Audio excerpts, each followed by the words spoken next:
one issue which I want to raise in the last few weeks, that the people in the border area, international border, are facing so many difficulties in carrying their day-to-day livelihoods.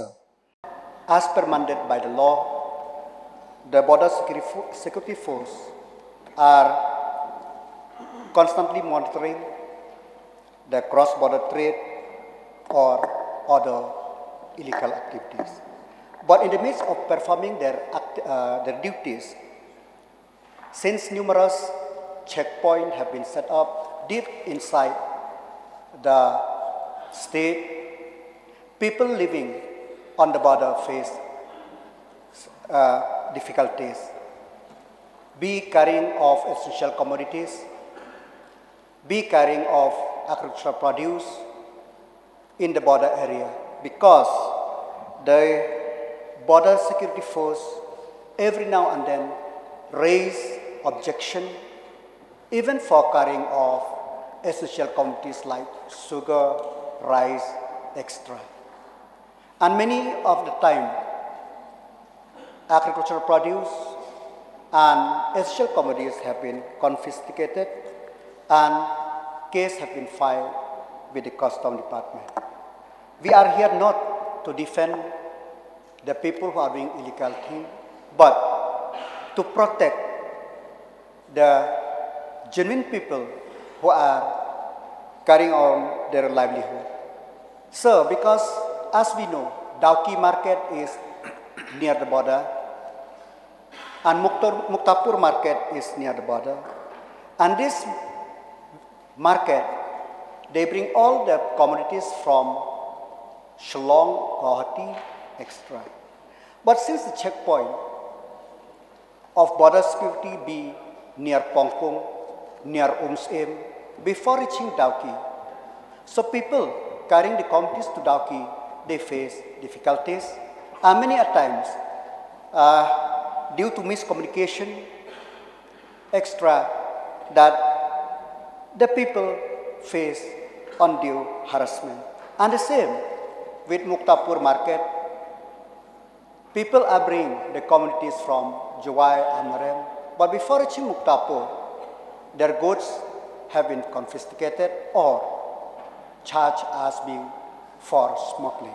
So this miscommunication led to the misunderstanding, and sometimes the people feel harassed, being lived in their own state, in their own country, still being harassed by incurring day-to-day life.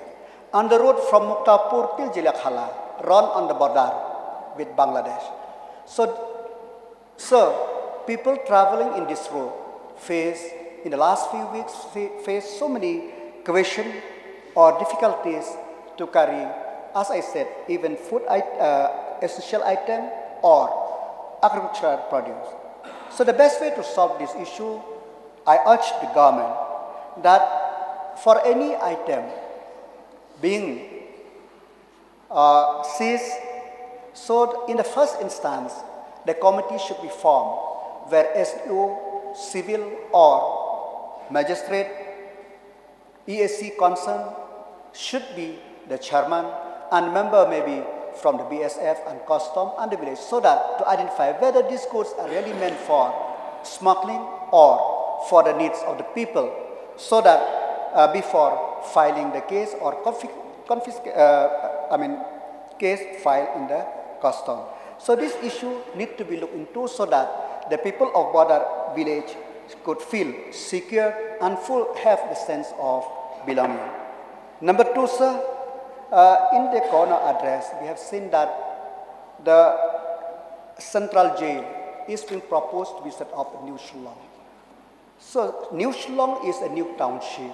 So if possible, sir, for this, the government should look into alternative land somewhere so that that New Shnong should be only for residential, office, and other related development.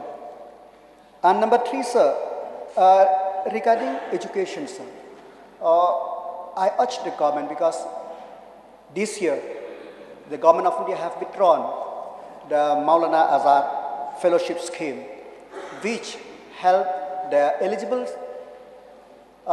beneficiary of the minority to apply, and they get for pursuing their higher studies like PhD and all.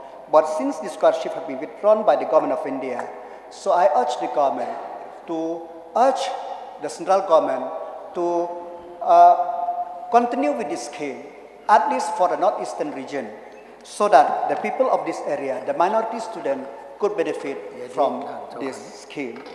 And the same, sir, with the pre-matric scholarship. So, as we know that as of now, only class 9 and class 10 will entitled to get the pre-matric scholarship, which before class 1, eligible students from class 1 to class 8 also enjoy. We know that with the right to education, where it is mandated that from class 1 to class 8, the free and compulsory education is being provided. But many students, they also attend the school, the private school or the semi-private school, where the fees are very high.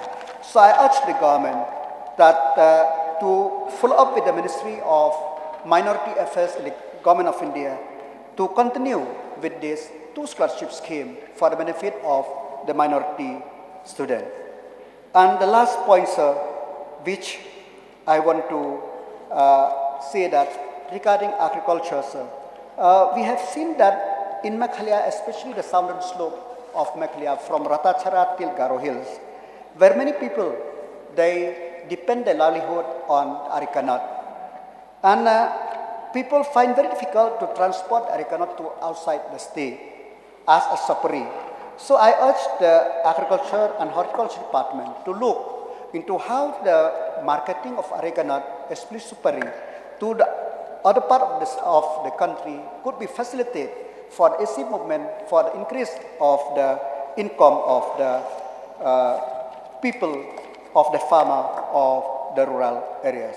And the last point, sir, I have seen that the government have taken numerous initiatives regarding cost of road, and new initiative also will be taken.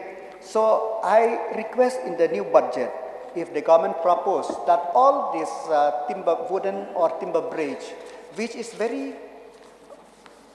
in a very dilapidated condition, should all be converted into the concrete bridge, so that because wooden, as we have seen now, they last only 1 year. In spite of the repair of every year, they continue to, every year they have to maintain. So I think the government should propose to convert all the wooden bridge into the concrete, so that it will be long lasting and easy for the movement of the people.